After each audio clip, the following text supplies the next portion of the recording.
صدقوا وليعلمن الكاذبين صدق اللہ العظیم۔ حضرات علماء اکرام، معزز حاضرین جلسہ، محترم ماؤں اور بہنوں، آج کے جلسے کے لیے گزشتہ روز یہ اعلان ہوا تھا کہ مدرسہ دارالمبلغین کے قدیم استاد، مشہور خطیب حضرت مولانا انوار الحق صاحب کا خطاب ہوگا۔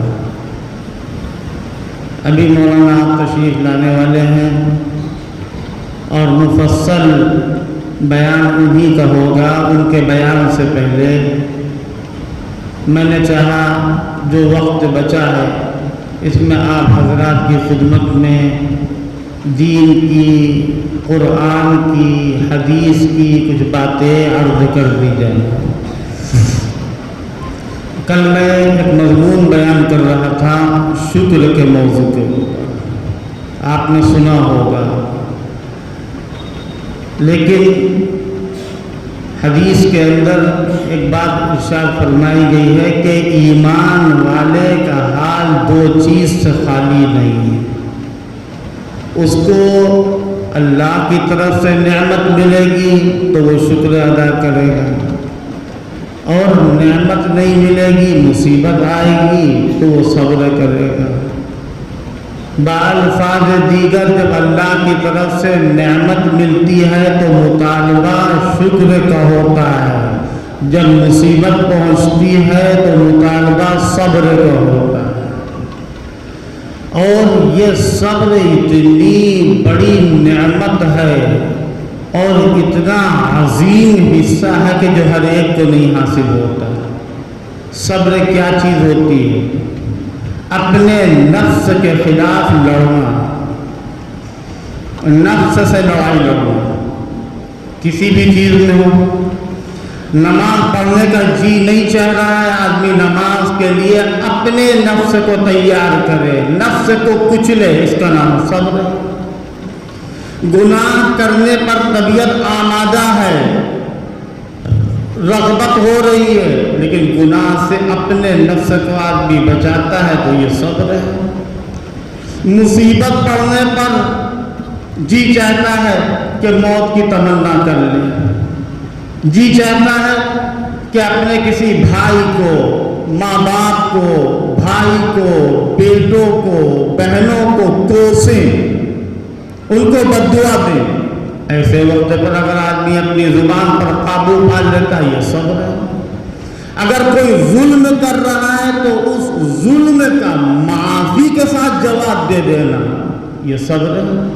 قرآن مجید کے اندر یہی تو بتایا گیا ہے، اطاعت کے اوپر اپنے آپ کو روک لینا، معصیت سے اپنے آپ کو روک لینا، اور مصیبت کے وقت میں ثابت قدم رہنا یہ صبر ہے۔ اور ایسے لوگوں کے اوپر اللہ کی رحمتیں ہوتی ہیں، فرشتوں کا نزول ہوتا ہے۔ اگر برائی کا جواب برائی سے آدمی دے، اجازت اس کی بھی ہے، لیکن بہتر بات یہ ہے ادفع باللتی ہی احسن السیئۃ، جو بہتر نیکی کا راستہ ہے اس نیکی کے ذریعے سے برائی کو دور کرو۔ صبر کی تعریف اور صبر کا مطلب آپ کو سمجھ میں آیا۔ اب ہم دیکھتے ہیں کہ جو اللہ کے نیک بندے دنیا کے اندر آئے، اور سب سے زیادہ نیک بندے اللہ کے کون ہوتے ہیں؟ حضرات انبیاء علیہم السلام۔ حضرات انبیاء کو اللہ تعالیٰ نے خوب اپنے راستے میں آزمایا، ان کے صبر کا امتحان دیا۔ ایسے ایسے نبی کہ جن کو آگ میں ڈال دیا گیا۔ حضرت ابراہیم علیہ السلام وقت کی حکومت نے آگ میں ڈلوا دیا۔ حضرت ابراہیم یہ بھی نہیں کہہ رہے اللہ سے کہ اے اللہ ہم کو آگ سے نکال دیجیے، دعا مانگ سکتے تھے، کہہ سکتے تھے اللہ سے کہ اللہ یہ آگ مجھے تکلیف پہنچا رہی ہے، جلا دے گی، ختم کر دے گی، ہم آپ سے مانگتے ہیں کہ آپ ہم کو اس آگ سے نکال دیا۔ تو ابراہیم کچھ نہیں کر رہے، کیوں؟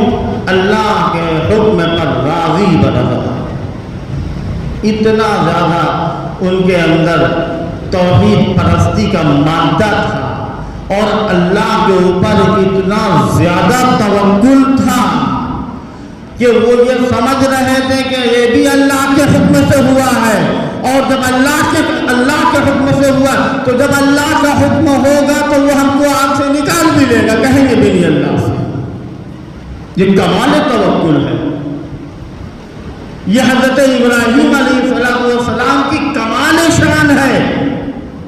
اللہ کا حکم آیا، یا نار کونی بردا وسلاما علی ابراہیم، اے آگ تو ٹھنڈی ہو جا اور ابراہیم کے لیے سلامتی اور ٹھنڈک کا ذریعہ بن جا۔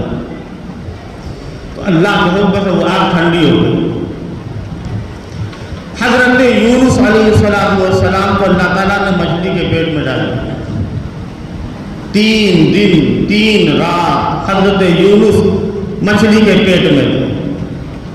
بس اللہ کی طرف سے اللہ کا یہ حکم ہوا، کوئی گناہ ان سے نہیں ہوا تھا، لیکن جو اللہ کے مقرب بندے ہوتے ہیں، حدیث کے اندر آیا اشد الناس بلاء الانبیاء ثم الصالحون ثم الامثل فالامثل، سب سے زیادہ آزمائش انبیاء کی ہوتی ہے۔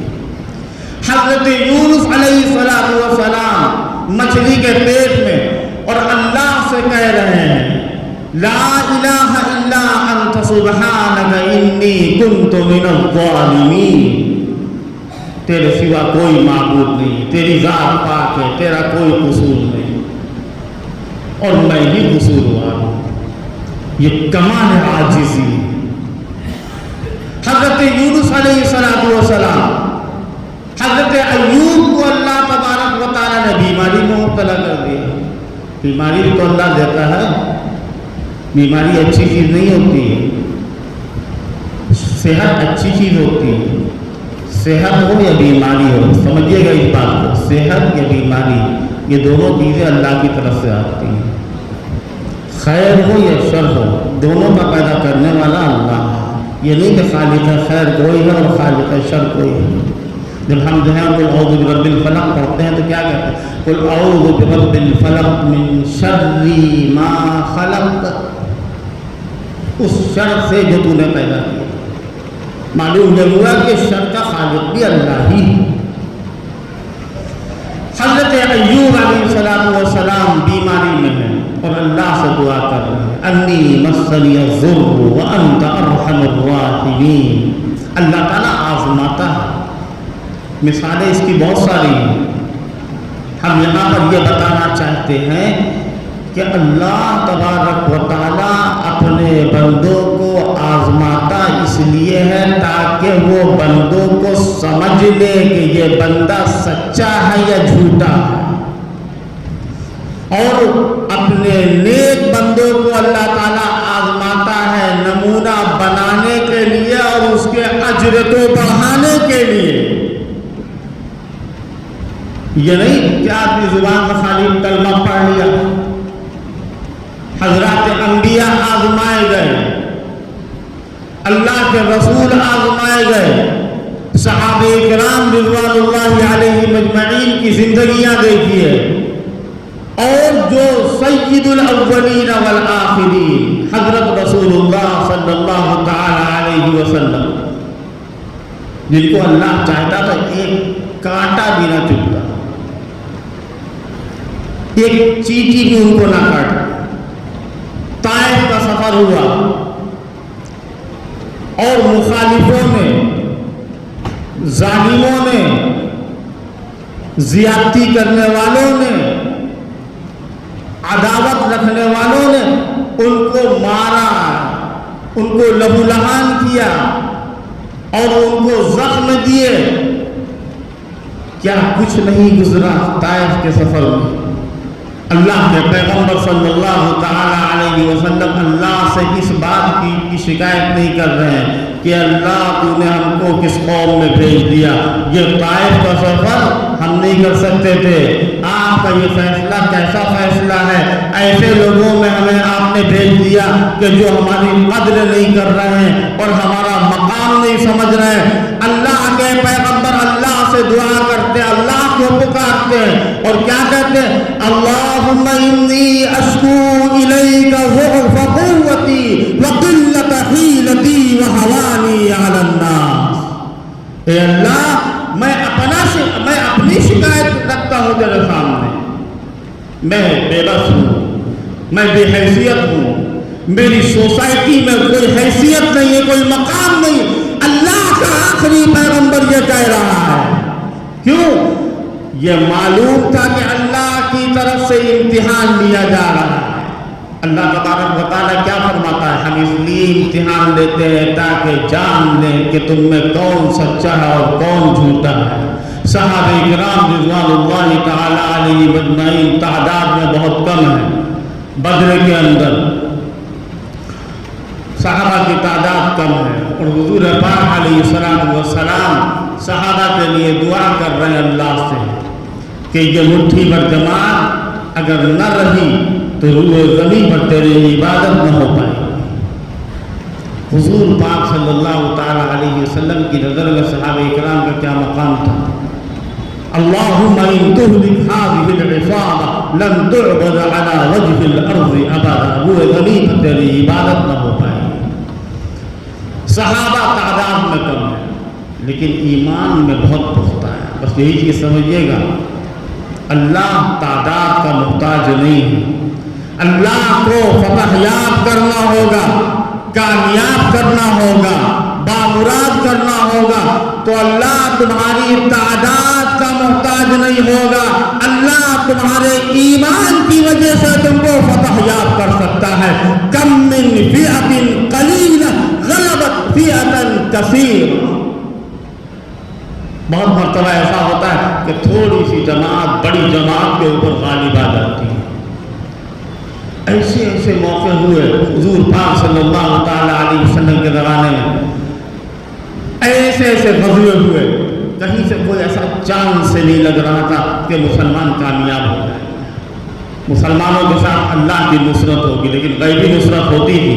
بدر کے اندر بھی غیبی نصرت ہوئی اور تبوک کے اندر بھی غیبی نصرت ہوئی۔ جہاں تبوک کا بیان ہے وہاں اللہ فرماتا ہے کہ اگر تم مدد نہیں کرو گے اللہ کی تو اپنے ماضی کو دیکھ لو، بدر میں کیا ہوا؟ الا تنصروه فقد نصره الله اذ اخرجه الذين كفروا ثاني اثنين اذ هما في الغار اذ يقول لصاحبه لا تحزن ان الله معنا۔ اللہ نے مدد کی تھی جب حضور پاک صلی اللہ تعالی علیہ وسلم نے اپنے رفیق حضرت ابوبکر سے کہا تھا لا تحزن ان اللہ معنا، غم نہ کرنا، اللہ ہمارے ساتھ ہے۔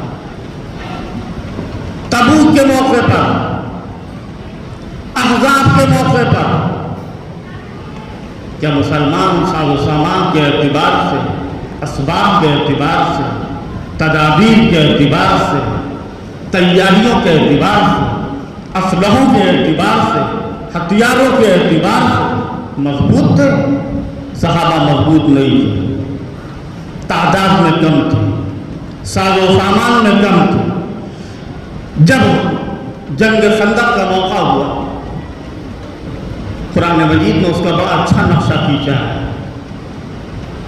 کہ دشمنان اسلام ایک جماعت نہیں تھی، مختلف جماعتیں اسلام، پیغمبر اسلام، اہل اسلام کے خلاف وار کرنے کے لیے تیار تھی۔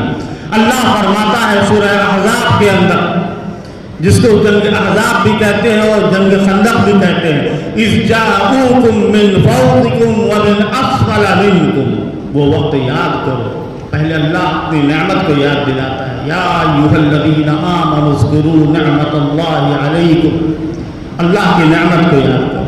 جب دشمن تمہارے اوپر سے بھی آ رہے تھے اور تمہارے نیچے سے بھی آ رہے تھے، اس کے بعد اللہ فرماتا ہے وَإِذْ زَاغَتِ الْأَبْصَارُ وَبَلَغَتِ الْقُلُوبُ الْحَنَاجِرَ، اور تمہاری آنکھیں چکرا رہی تھی، تم کو آنکھوں سے کچھ دکھ نہیں رہا تھا، اور تمہارے کلیجے منہ کو آ رہے تھے، وَبَلَغَتِ الْقُلُوبُ الْحَنَاجِرَ وَتَظُنُّونَ بِاللَّهِ الظُّنُونَ، اور تم اللہ سے طرح طرح کا گمان کر رہے تھے کہ شکست ہوگی یا فتح ہوگی، کامیاب ہوں گے یا ناکام ہوں گے، بامراد ہوں گے یا نامراد ہوں گے، تم کو کچھ نہیں معلوم تھا۔ اللہ کیا فرماتا ہے؟ هُنَالِكَ ابْتُلِيَ الْمُؤْمِنُونَ وَزُلْزِلُوا زِلْزَالًا شَدِيدًا، اللہ فرماتا ہے اس وقت ایمان والوں کی بڑی کڑی آزمائش ہے۔ کیا فرمایا؟ هُنَالِكَ ابْتُلِيَ الْمُؤْمِنُونَ وَزُلْزِلُوا زِلْزَالًا شَدِيدًا، ان کو ہلا دیا گیا تھا اور ان کو اس طریقے سے آزمایا گیا تھا کہ اس سے زیادہ کڑی آزمائش کوئی نہیں ہو سکتی۔ صحابہ کرام کو اللہ آزمایا، انبیاء علیہ السلام کو اللہ آزما رہا ہے۔ صحابہ کرام سے پہلے انبیاء علیہ السلام کے زمانے میں ایک مرتبہ حضور پاک صلی اللہ تعالی علیہ وسلم کعبے کے پاس ٹیک لگائے بیٹھے ہوئے تھے، تو جو اس وقت کے مظلوم صحابہ تھے وہ حضور سے کہنے لگے کہ آپ ہمارے لیے اللہ سے مدد نہیں چاہیں گے؟ کیا ہماری نصرت نہیں ہوگی؟ کیا اسی طریقے سے ہم زندگی گزارتے رہیں گے؟ تو ایسے موقع پر قرآن مجید کی آیت نازل ہوتی ہے، ام حسبتم ان تدخلوا الجنة ولما يأتكم مثل الذين خلوا من قبلكم مستهم البأساء والضراء وزلزلوا حتى يقول الرسول والذين آمنوا معه متى نصر الله الا ان نصر اللہ قریب۔ تم کیا سمجھتے ہو کہ ایسے ہی جنت میں چلے جاؤ گے اور تمہارے اوپر وہ حالات نہیں آئیں گے کہ جو تم سے پہلے لوگوں پر آئے؟ اور پہلے لوگوں کے اوپر حالات کیا تھے؟ ایمان والوں کو اور اس وقت کے رسولوں کو زمین میں گاڑ دیا جاتا تھا اور ان کے سر کے اوپر آرا چلایا جاتا تھا، یہ حالات ہوتے تھے۔ اور کہتا تھا رسول اور ایمان والے اس وقت کے، متى نصر اللہ، اللہ کی مدد کب آئے گی؟ اور اللہ کیا کہتا ہے؟ ان نصر اللہ قریب، اللہ کی مدد آئے گی۔ جب اللہ کی طرف سے آزمائش ہوتی ہے، اور اللہ آزمائش میں کیا دیکھنا چاہتا ہے؟ اللہ یہ دیکھنا چاہتا ہے، اے میرے وہ بندو کہ جن کو ہم آزما رہے ہیں اور جن کے اوپر ہم مصیبتیں بھیج رہے ہیں، تم یاد رکھنا اس بات کو، یہ اس لیے ہے کہ تم ثابت قدم رہنا اور تم ڈٹے رہنا اور اللہ کے دین کی نصرت کے لیے جمے رہنا۔ جب تم اللہ کے دین کے مددگار بنو گے تو اللہ تمہارا مددگار بنے گا اور تم کو ثابت قدم رکھے گا۔ یہ اللہ کا وعدہ ہے، ان تنصروا اللہ ینصرکم ویثبت اقدامکم، دنیا کی کوئی طاقت تمہارا کچھ نہ بگاڑ پائے گی۔ کیا یہ اللہ کی سنت صرف انبیاء تک تھی، پیغمبر تک تھی، صحابہ تک تھی؟ قرآن تو قیامت تک کے لیے ہے، قرآن مجید قیامت تک کے لیے ہے، اور یہ سنت اللہ باقی رہے گی۔ ہر دور کے اندر مسلمان چین سے نہیں رہ پائیں گے، مسلمانوں کو ذہنی تکلیفیں پہنچائی جائیں گی، مسلمانوں کے سامنے ایک سے ایک چیلنج آئیں گے، اور ایک سے ایک ان کے سامنے وہ فتنے ابھریں گے کہ جن کا ہم تصور بھی نہیں کر سکتے۔ فتنے اٹھیں گے، شر رواج پائیں گے، اور مخالفتیں ہوں گی، مظالم ہوں گے، ستائے جائیں گے۔ جس طرح صحابہ ستائے گئے، اسی طریقے سے صحابہ کے ماننے والے، قیامت تک آنے والے، اللہ کا کلمہ پڑھنے والے، قرآن پڑھنے والے، مسجد جانے والے، ان سب کو ستایا جائے گا، ان سب کو آزمایا جائے گا۔ ہمارا قصور کیا ہے؟ ہمارا وہی قصور ہے جو ہم سے پہلے لوگوں کا قصور تھا۔ حضرت شعیب علیہ السلام سے ان کی قوم کے لوگوں نے کہا تھا قال الملأ الذین استكبروا من قومه لنخرجنك يا شعیب والذین آمنوا معك من قريتنا أو لتعودن في ملتنا. اے شعیب ہم تم کو اپنی بستی سے نکال دیں گے, ہم تم کو اپنی سوسائٹی میں نہیں رہنے دیں گے. کیوں؟ اس لیے کہ تم کہتے ہو کہ ہمارا رب اللہ ہے, تم اللہ کے ماننے والے ہو. حضرت نوح سے کہا تھا ان کی قوم نے قالوا لئن لم تنتهِ يا نوح لتكونن من المرجومین. حضرت لوط سے ان کی قوم نے کہا تھا قالوا لئن لم تنتهِ يا لوط لتكونن من المخرجین. ہر دور میں یہ ہوتا رہا ہے. آج یہود و نصارہ جنہوں نے مسلمانوں کے دین کو ختم کرنے کے لیے, ہماری شریعت کو بدلنے کے لیے, ہمارے قرآن پر حملہ کرنے کے لیے اور ہماری شریعت کو متغیر کرنے کے لیے, ہمارے معاشرے کو اور ہمارے سماج کو ناپاک کرنے کے لیے جو ناپاک منصوبے بنائے, یہ کیوں بنائے ہیں؟ لن ترضى عنك اليهود ولا النصارى حتى تتبع ملتهم.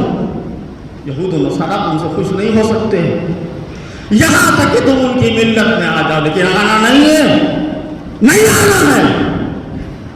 کیوں نہیں آنا ہے؟ حضور پاک صلی اللہ علیہ وسلم کے جو جانثار صحابہ تھے, ان کے جو غلام صحابہ تھے, جب وہ شاہی دسترخوان پر بیٹھے ہوئے تھے اور منہ سے لقمہ گر گیا, ہاتھ سے چھوٹ گیا اور اٹھا کر کے کھا لیا, کسی نے ٹوکا کہ یہ بہت معزز دسترخوان ہے, یہاں یہ بے ادبی ہے. تو انہوں نے کہا کیا ان احمقوں کی وجہ سے میں اپنے حبیب کی سنت کو چھوڑ دیں؟ لہؤلاء الحمقاء, یہ احمق ہے. اللہ کہتا ہے یہود راضی ہو نہ راضی ہو, نصارہ راضی ہو نہ راضی ہو, قل ان ھدی اللہ ھو الھدی. آپ کہہ دیجئے کہ جو اللہ کا بتایا ہوا راستہ ہے وہی راستہ ہے. اللہ کیا کہتا ہے؟ احسب الناس ان یترکوا ان یقولوا آمنا وهم لا یفتنون. کیا لوگوں نے یہ سمجھ لیا ہے کہ صرف اتنا کہہ دینے پر چھوڑ دیے جائیں گے؟ آمنا, ہم مسلمان ہیں, وهم لا یفتنون, اور ان کو آزمایا نہیں جائے گا. قدم قدم پر دیکھیا بادروا بالاعمال فتنا كقطع الليل المظلم يصبح الرجل مؤمنا ويمسي كافرا او يمسي مؤمنا ويصبح كافرا ويبيع دينه بعرض من الدنيا فمعتقها او موبقها.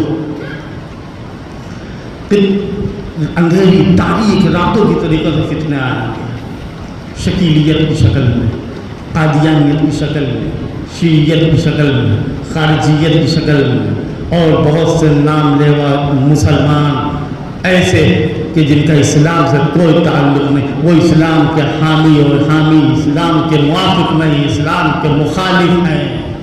ان فتنوں سے بچنے کے لیے ہمیں بیدار ہونا پڑے گا, اپنی آنکھوں کو کھولنا پڑے گا, ہم کو وہ طریقہ اختیار کرنا پڑے گا کہ جو رسول اللہ کا بتایا ہوا ہے اور جو طریقہ صحابہ کرام کا ہے. ہمیں اس طریقے پر چلنا ہوگا اور اپنے ایمان, اپنی نسلوں کے ایمان کی فکر کرنی ہوگی, اپنی اولاد کے ایمان کی فکر کرنی ہوگی. یہ چند باتیں میں نے عرض کی, اور میں چاہتا ہوں کہ زیادہ وقت حضرت مولانا انوار صاحب کا بیان ہو. حضرت مولانا انوار الحق صاحب میرے والد کے بہت معتمد, بہت محبوب اور چہیتے عالم دین, اور جن کے اوپر بہت ہی زیادہ بڑا اعتماد تھا ان کو, اور حضرت اس مدرسے کے ترجمان ہیں. پورے ملک کے اندر حضرت کی تقریریں بہت مقبول ہوتی ہیں, پسند کی جاتی ہے, اور شہر کے اندر بھی بہت مصروف شخصیت ہیں. کوئی دن ان کا خالی نہیں ہوتا ہے, کسی نہ کسی دن وہ کسی نہ کسی مسجد میں ان کا حضرت کا درس قرآن ہوتا ہے. استاد محترم, استاد العلماء, مقرر شیریں بیان, اور ہم سب کے ہر دل عزیز حضرت مولانا انوار الحق صاحب قاسمی دامت برکاتہ, اللہ تبارک و تعالی جو کچھ ان سے کہلوائے صحیح سچی صاف باتیں اور ان پر ہم کو عمل کرنے کی توفیق نصیب فرمائے۔ میں انتہائی ادب اور احترام کے ساتھ مولانا انوار صاحب سے درخواست کرتا ہوں تشریف لائیں اور اپنی گزارشات اور مواعظ حسنہ سے ہم سب کو مستفید۔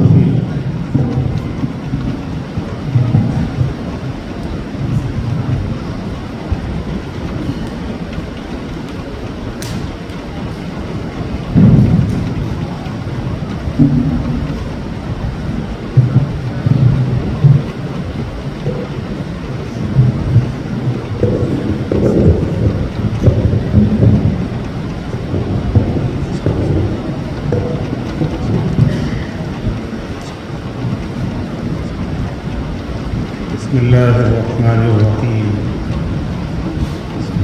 الحمد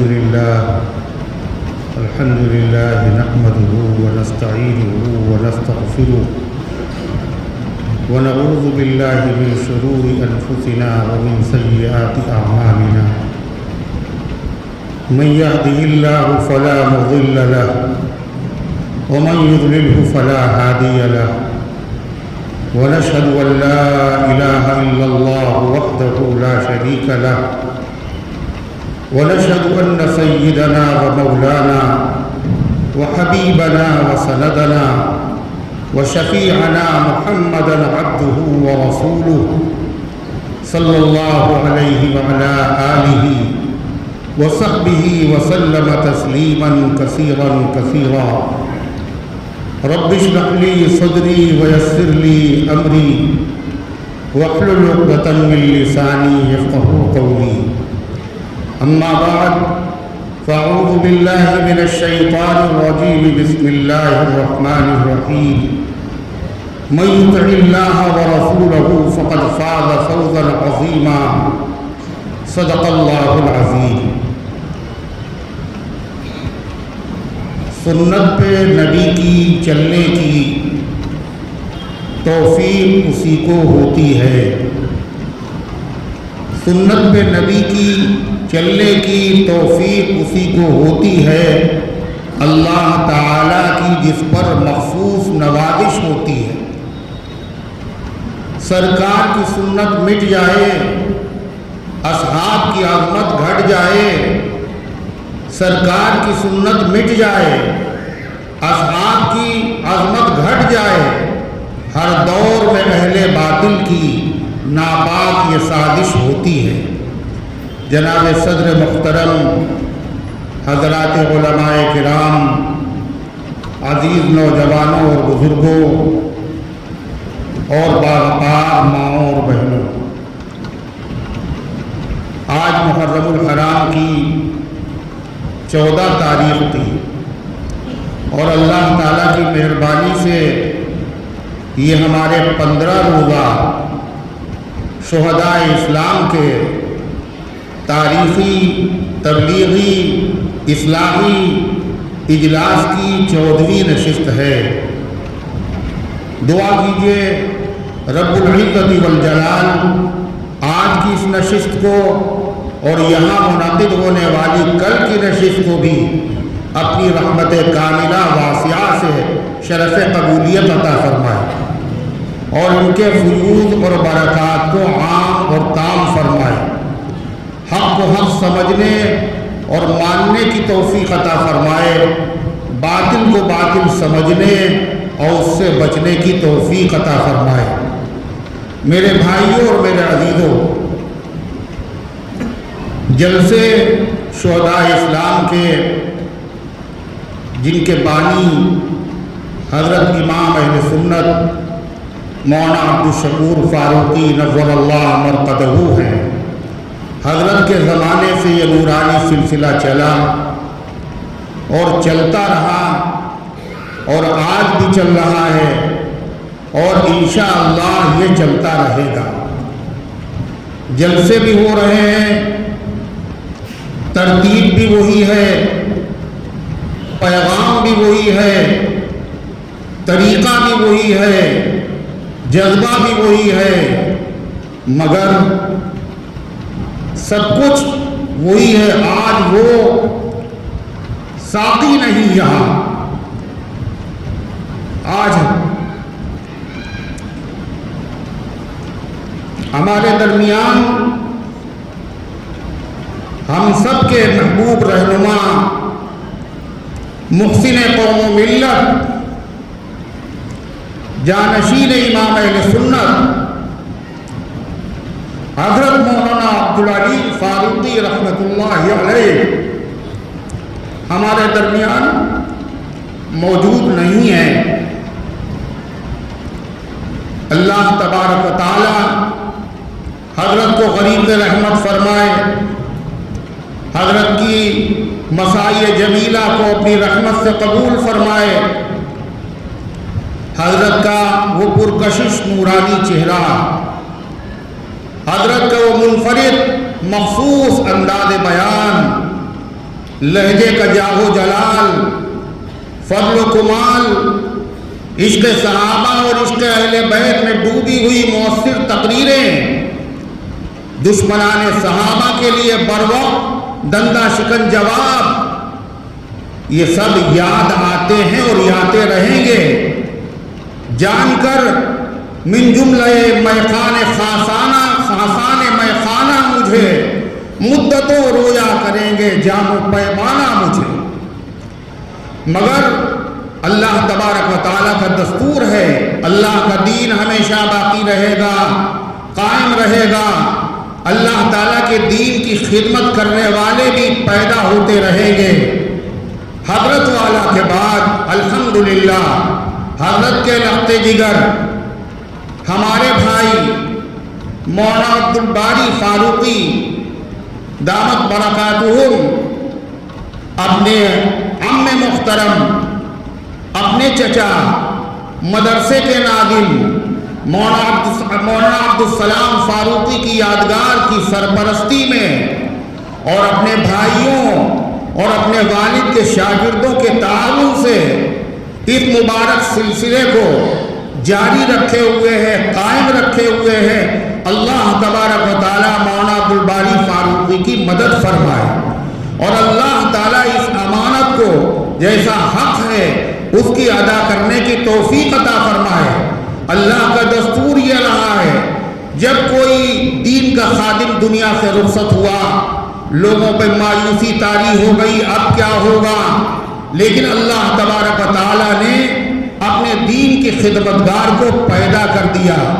حضرت مولانا الیاس صاحب رحمۃ اللہ علیہ کے بعد لوگ مایوس ہو چکے تھے، اب ایسا داعی، ایسا مبلغ، ایسا خدا رسیدہ بزرگ کون ہوگا؟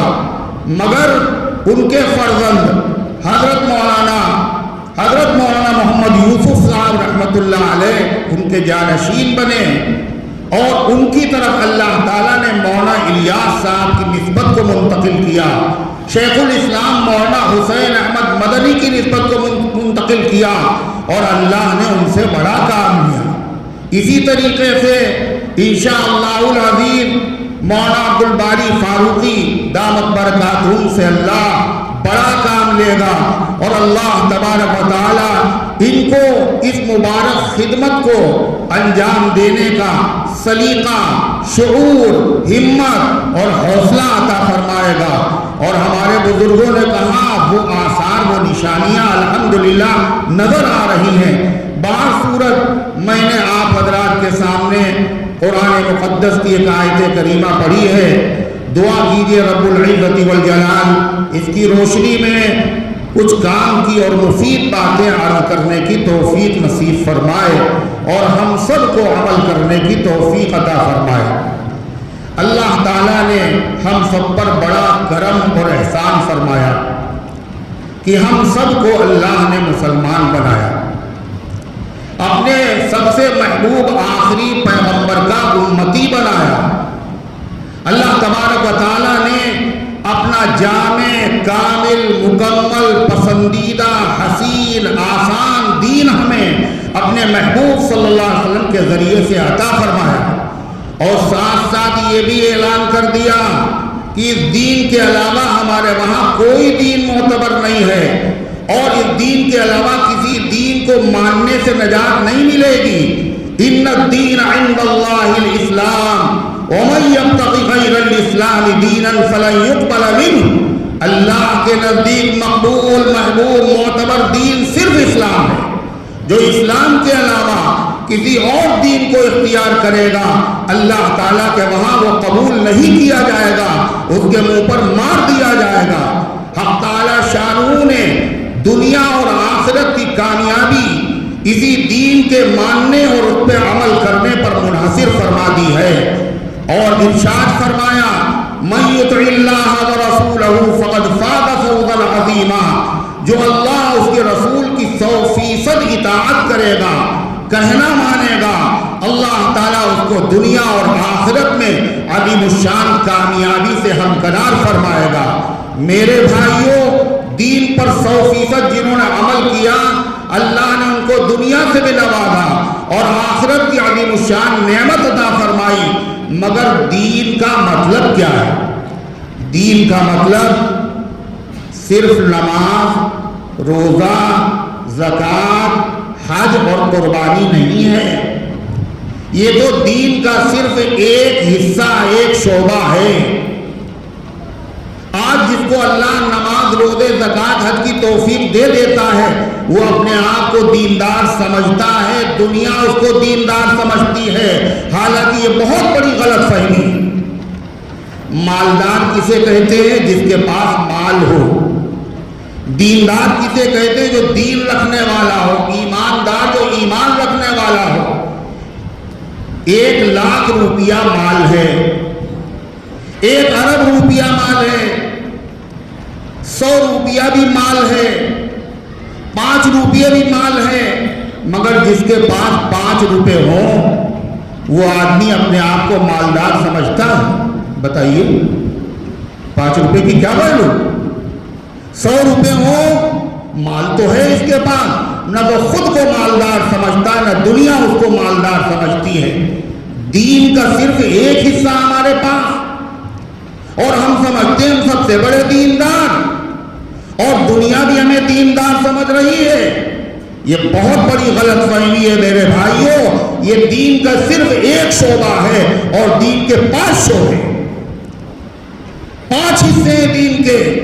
ایک حصے پہ عمل کی توفیق مل گئی اور ہم نے اپنے آپ کو دیندار سمجھ لیا اور دنیا بھی دھوکہ کھا رہی ہے. یہ مسلمان ایسے ہوتے ہیں, اسلام اسی کا نام ہے. دین کے 5 شعبے کون کون سے ہیں؟ اکثریت مسلمانوں کی ان کے نام بھی نہیں جانتی. جب علم نہیں ہوگا تو عمل بھی نہیں ہوگا. علم پہلی سیڑھی ہے, عمل دوسرا زینہ ہے. جب علم نہیں تو عمل کہاں سے ہوگا؟ دین کے وہ 5 شعبے کون کون سے ہیں؟ نام تو یاد ہی کر لیجئے. عقائد, عبادات, اخلاق, معاملات, معاشرت. ان تمام شعبوں سے متعلق یہاں باتیں کی جاتی ہیں, مگر افسوس کا مقام یہ ہے ہمیں ان چیزوں کے نام تک یاد نہیں. تو صرف دین کے ایک شعبے پر عمل کرنا یہ ادھورا دین ہے, مکمل دین نہیں ہے. ادھورے دین پر اللہ کی مدد کے وعدے نہیں ہیں, پورے دین پر عمل کرنے پر اللہ کی مدد کے وعدے ہیں. اور پورے دین پر عمل کیا تھا حضرات صحابہ کرام رضوان اللہ تعالی علیہ اجمعین نے, حضرات اہل بیت نے.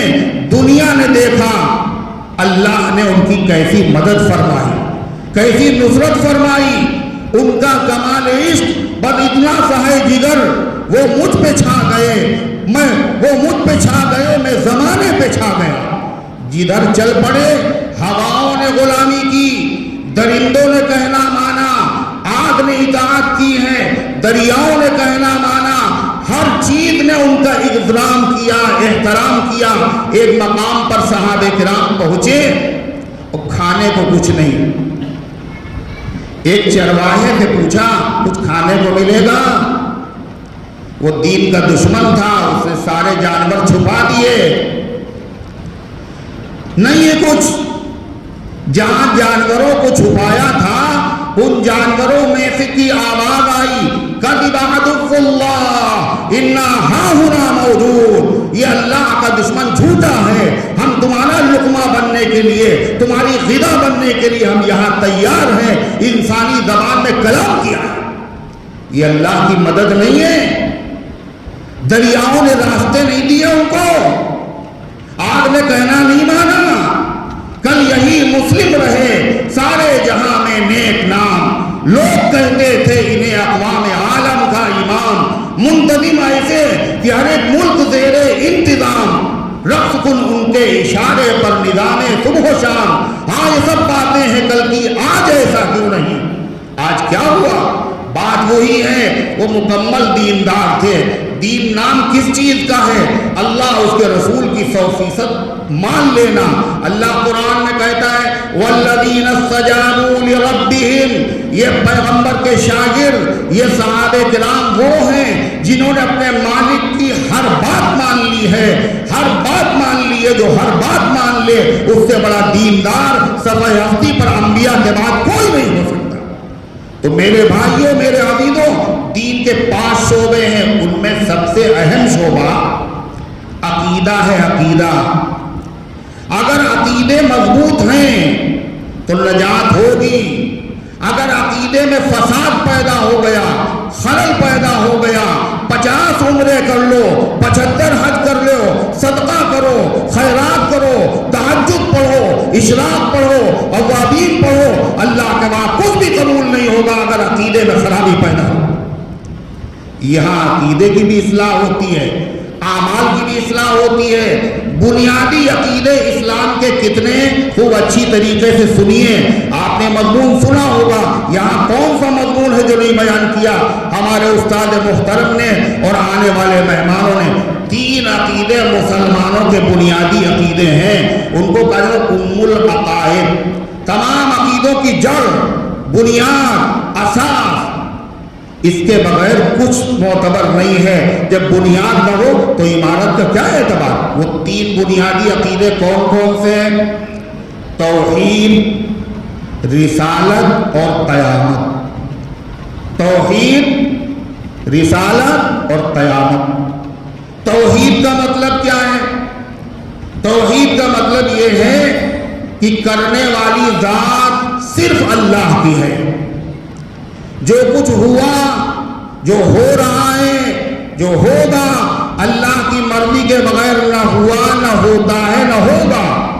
سادے لفظوں میں اس عقیدے کو یوں بیان کیا جاتا ہے، اللہ کا غیر اللہ کے بغیر کچھ بھی نہیں کر سکتا، اور اللہ اپنے غیر کے بغیر سب کچھ کر سکتا ہے۔ اللہ کے غیر کا مطلب اللہ کے علاوہ، اللہ کی مرضی کے بغیر کچھ نہیں کر سکتا۔ اللہ کے علاوہ جتنی مخلوقات ہیں، مسلمانوں بتاؤ ان تمام مخلوقات میں سب سے عظمت والی، بلندی والی، رفعت والی ہستی کون سی ہے؟ کون ہے سب سے بڑا بزرگ؟ خدا کی خدائی میں خدا کے بعد سب سے اعلیٰ، سب سے بالا، سب سے برتر، سب سے بہتر مقام اور مرتبہ ہے جناب محمد رسول اللہ صلی اللہ علیہ وسلم کا۔ یہ ایسا قرآنی عقیدہ ہے جس کو تمام دنیا کے مسلمان مانتے ہیں۔ امت میں اختلاف ہوا، 73 فرقے، ان تمام کے باوجود، 1000 اختلاف کے باوجود، مشرق سے مغرب تک، شمال سے جنوب تک، پوری دنیا اور کائنات میں کوئی ایک ایمان والا ایسا نہیں ملے گا جس کو اس عقیدے سے اختلاف ہو۔ پوری امت اس بات پر متفق ہے کہ خدا کی خدائی میں، اللہ تبارک و تعالیٰ کی خدائی اور مخلوقات میں اللہ کے نبی سے بڑا نہ کوئی ہے اور نہ ہو سکتا۔ ارے ہے یہ عقیدہ نہیں؟ بولو۔ اس اجتماعی عقیدے کے خلاف صرف ایک طبقہ ایسا ہے جو کلمہ بھی پڑھتا ہے، اپنے آپ کو مسلمان بھی کہتا ہے، پوری امت کے عقیدے سے الگ اس کا عقیدہ ہے۔ جو اس کے خلاف عقیدہ رکھے، جو اس عقیدے سے اختلاف کرے، وہ صاحب ایمان نہیں ہو سکتا، نہیں ہو سکتا، نہیں ہو سکتا۔ آپ کو آپ کو حیرت ہوگی وہ کون لوگ ہیں جو یہ کہتے ہیں، جن کا عقیدہ یہ اللہ کے نبی سے بڑا بھی کوئی ہے، حضور پاک علیہ السلام سے زیادہ عظمت والی کوئی ہستی ہے؟ آپ جانتے، آپ کو حیرت ہو رہی ہوگی، آپ کو تعجب ہو رہا ہوگا، مگر اسی امت میں ایسے لوگ موجود ہیں، وہ ہیں دشمنان صحابہ اور دشمنان اہل بیت۔ اہل بیت کے جو دشمن ہیں وہی صحابہ کے دشمن ہیں، جو صحابہ کے دشمن ہیں وہ اہل بیت کے دشمن ہیں۔ یہ میں نے اس لیے کہا صرف دشمنان صحابہ نہیں ہیں، حضرت علی رضی اللہ عنہ کا فرمان ہے، لا یجتمع حبی وبغض ابی بکر وعمر فی قلب مومن، میری محبت اور ابو بکر و عمر کی نفرت کسی ایمان والے کے دل میں جمع نہیں ہو سکتی ہے۔ جو واقعی علی سے محبت کرنے والا ہوگا وہ ابو بکر و عمر سے محبت کرنے والا ہے، اور جو ابو بکر و عمر کا نہیں ہے وہ حضرت علی کے دامن میں اسے پناہ نہیں مل سکتی۔